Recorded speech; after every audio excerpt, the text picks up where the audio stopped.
Morning, my dear student. Class 8. Today in this part 2, I will explain you what is Indian secularism.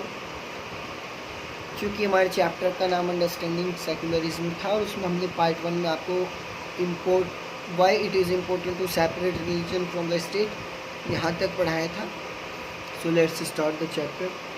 लेकिन chapter start करने से पहले मैं आपको बता देता हूँ, जिन्होंने अभी तक मेरा चैनल यूट्यूब पे वशिष्ठ नेवाल के नाम से लाइक और सब्सक्राइब नहीं किया, बेल आइकन प्रेस नहीं की, वो प्लीज़ चैनल को लाइक करें, सब्सक्राइब करें, बेल आइकन को ज़रूर प्रेस करें और चैनल को ज़्यादा से ज़्यादा अपने दोस्तों में, अपने फ्रेंड्स में, रिलेटिव्स में शेयर करें और सब्सक्राइब कराएं ताकि सभी को इसका लाभ हो सके.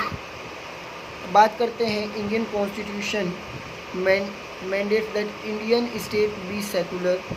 According to the Constitution, भारतीय संविधान के अनुसार only a secular state can realize its objective to ensure the following: that one religious community does not dominate other.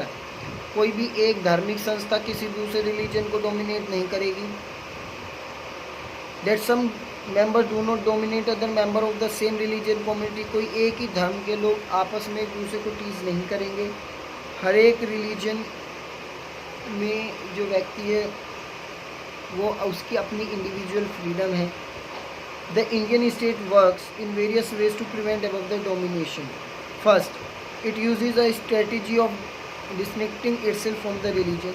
The Indian state is not ruled by the religious group and nor does it support any religion. सबसे पहली बात इन्होंने कही कि देखो, कोई भी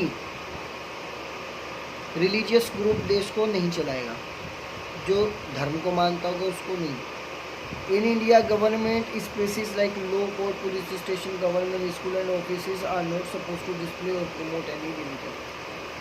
और भारत में ये सब जैसे कोर्ट हो गई या आपका स्कूल ये सब चीज़ें हो जाती है, तो ये डिस्क्रिमिनेशन नहीं करता, भेदभाव नहीं करता. पुलिस स्टेशन है, कोर्ट है, स्कूल्स हैं, ये सब चीज़ें. अब देखिए कि उन्होंने केस स्टडी भी की है, वो आप पढ़ेंगे. In the above story board, celebration of religious festival within the school would have been a violation of the government policies. देखिए, स्कूल के अंदर अगर कोई हम धर्म से रिलेटेड कोई नाटक वगैरह प्ले करते हैं, वो देखिए पूरी तरीके से वैसे तो वो प्रतिबंध है, क्योंकि गवर्नमेंट स्कूल में इन चीज़ों को प्रमोट नहीं किया जाता. Either in the morning prayer और thought religious celebration. This rule do not apply to the private school. लेकिन ये रूल प्राइवेट स्कूलों में अप्लाई नहीं होता. The second way in which Indian secularism work prevent the above domination is through the strategy of non interference. दूसरे में non interference को लेके हुआ. This means that in order to respect the sentiments of all religious and in order to respect sentiments of all religion and not interfere with the religious practice, the state makes certain expectations for particular religious community. तो उसके लिए भी अलग अलग community इन्होंने बना दी गई. नीचे दो ग्रुप्स की बात चल रही है कि I hope you have an helmet. देखिए, हेलमेट को लेके एक आदमी ने कहा मैं तो हेलमेट लगा रहा हूँ, तुम्हें पता है हेलमेट नहीं पहनेंगे तो फाइन लगेगा. दूसरी तरफ सरदार जी हैं, उनके ऊपर हेलमेट का कोई वो नहीं है. In the above story, Paramjit the son Sikh youth does not have to wear a helmet. सरदार है, उसको हेलमेट पहनने की ज़रूरत नहीं है. क्यों? क्योंकि स्टेट ने रिकॉग्नाइज किया कि वे पगड़ी बांधे होते हैं. In the centre to the Sikh religious practice in order not to interfere with this allow all expectation in the law. कि हम किसी के धर्म में या उसमें हम हस्तक्षेप नहीं करेंगे, जो चल रहा है चलने दो.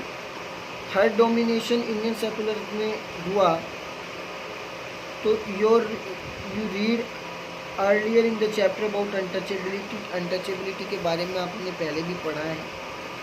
इन सेम रिलीजन की हम जैसे अपर कास्ट, लोअर कास्ट, ये सब में हम डिस्क्रिमिनेशन करते हैं. और भारतीय संविधान ने अनटचेबिलिटी को बैन किया है.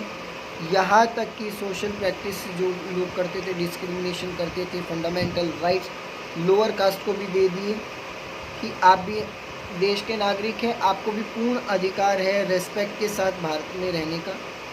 उसके बाद इन्होंने The intervention of state can also be in the form of support. Indian Constitution grants the right to the religious. भारतीय संविधान ने सभी को पूर्ण अधिकार दिया. कुछ कम्युनिटी सेट कर दी. स्कूल में, कॉलेज में फाइनेंशियल एड और नॉन प्रेफरेंशियल बेसिस पे लोगों को कोटा देना शुरू कर दिया, चाहे वो गरीब हो. In what way is India secularism different from other democratic country? Bharat दूसरे देशों से किस तरीके से भिन्न है? Some of the above objectives are similar to those have been included in the constitution of secular democratic countries in other parts of the world. बहुत सी चीज़ें तो सेम है, लेकिन the first amendment of the US Constitution prohibits legislature for making law respecting an establishment of religious or that prohibit the free exercise of religion. इन दोनों पे प्रतिबंध है. What is mean the word establishment? Is that legislature cannot declare any religious as the official religion. कि आप किसी भी धर्म को ऑफिशियल नहीं आप उसको हाँक सकते कि भाई यही चलेगा, आपको इसी के अकॉर्डिंग काम करना पड़ेगा, यही माने नहीं. पावर सेपरेट कर दिया गया कि कोई किसी तरीके से किसी भी चीज़ में इंटरफेयर नहीं करेगा. This is one significant way in which Indian secular is different from the dominating understanding of secularism practiced in the USA. This is because unlike an strict separation between religion and the state in American secularism, लेकिन बाहरी देशों में कहने लगे चलो ठीक है हम उसको नहीं करते, लेकिन एक काम तो कर सकते हैं, इन सबको डिफरेंट तो कर सकते हैं. हम कैटेगराइज कर दो रिलीजन में, ये पंजाबी एक तरफ कर दो, हिंदू एक तरफ कर दो, मुस्लिम एक तरफ कर दो, आप सिख एक तरफ कर दो, क्रिश्चियन एक तरफ, लेकिन डोमिनेशन तो हो रहा है. भारत में नहीं. भारत में कहा कि हम हिंदू हैं, अब कोई अनटचेबल्स नहीं है, सब इंसान हैं, सबको पूरा अधिकार है हर प्रकार का. क्योंकि भारतीय संविधान कहता है कि भारत एक सेकुलर कंट्री तभी है बनेगी जब हम एक दूसरे के राइट्स का या एक दूसरे की फंडामेंटल ड्यूटीज़ को अच्छे से निभाएंगे, अच्छे से उसका देखेंगे, देखभाल करेंगे. और ये सब पॉसिबल हुआ हमारे कॉन्स्टिट्यूशन की वजह से. ठीक है, तो जिसकी वजह से बहुत सारे संघर्ष हुए.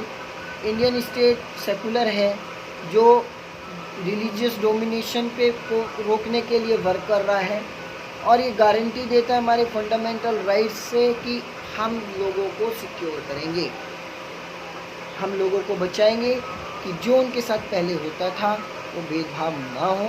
भारत एक देश है जहाँ अनेकता में एकता है अपने देश में.